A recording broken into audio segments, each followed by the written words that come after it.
Hi, I'm Nancy Chanteau, and I'm going to read to you today about frustration and depletion. And this is from the book Access to Power, A Radical Approach for Changing Your Life. It's from the depletion chapter. It's called How to Recognize Depletion and Create a Life of Plenitude. So this is the end of the chapter I'm reading about what happens when we've been trying to fix depletion and how we can get frustrated about it. And then I'm going to read about the depletion range that we're operating in and the possibility of getting to a 10 on the depletion scale and what that takes. Okay. This section is called Frustration and Depletion. Occasionally when I'm coaching, a client will seem very frustrated, as if nothing I say is helping. I used to redouble my efforts, try even harder, and make the situation worse, sometimes even losing the relationship with the client because I pushed too hard.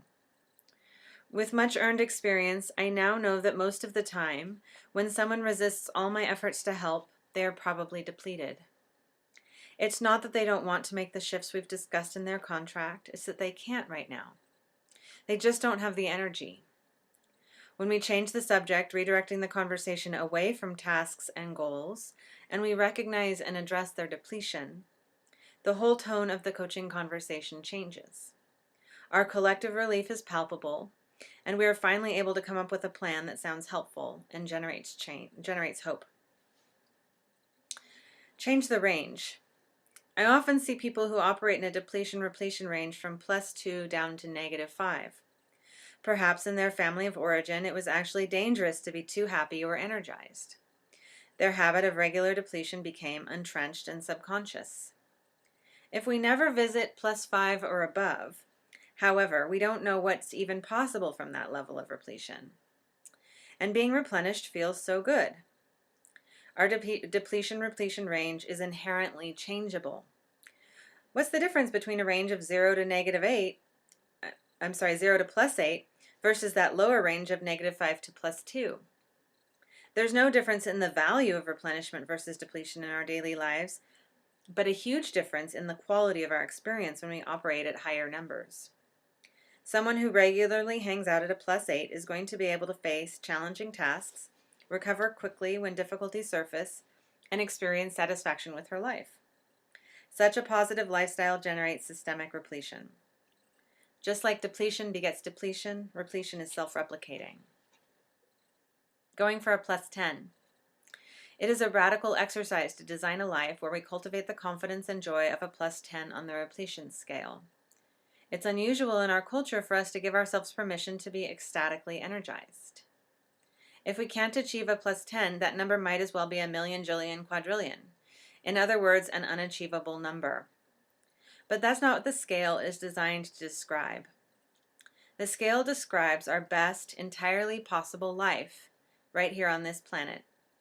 I often ask clients to take the challenge. Imagine what their life would be like if they regularly hung out at a +10, and then we discuss what changes they might make.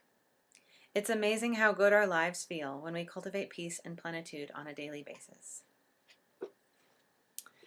So I just wanted to finish this idea of depletion out with these final topics, just to remind us that depletion is something that really gets in the way of change. When we're depleted, our best laid plans will feel overwhelming and daunting.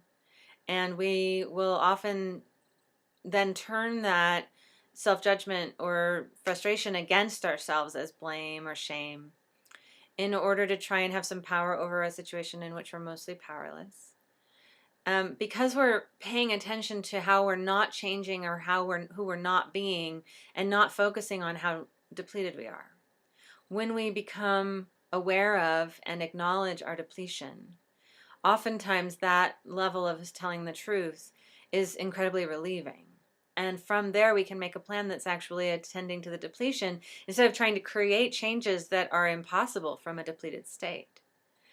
And when we're acknowledging our actual depletion level, we're not going to be able to change very much from a great level of depletion. We're much more likely to be able to change when we're replenished, when we have the energy to do something new. What we can do in depletion is attend to and shift the things that we already know how to do that either aren't working, or do more of the things we do know that would work if we did them.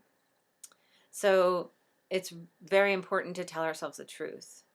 And then once we've done that basic work and come out of the systemic and ongoing depletion that's become normal, then we can start to shift our range and really pay attention to what's the bottom and what's the top of my normal operating range, and what would it take for me to shift it. If I was to really invest, let's say I took the month of January and spent the month of January focused on getting my top number up and my bottom number up, so that the range moved up, so that instead of going from a -5 to a +2, where I just hover around a neutral fragile 0 most of the time, or -7 to to -2 being the range, what happens if I move that whole range up? So if I'm operating with a 5-point scale, if I was operating from +2 to +7, it's amazing what we can accomplish when our whole range is up. So really making the systemic and daily just changes that will allow us to be replenished, so that we can then, once we've shifted our range, we're just maintaining our new range. We don't have to do that investment. But there is a period of time where we have to make a big investment in order to make that shift. And then from there, aim for a +10. What would it take in order to design your life so that your best day was, on any given week, a +10 day? Not that once a year you feel like a +10, because to me, I'd rather feel like a +20 on that day, to be able to go into A+ territory, rather than having your normal everyday 10 be unattainable. So those are my last few thoughts on depletion, and I'm sure I'll come back and revisit it from other angles because it's a popular topic. Thanks very much for listening, and I hope this helps.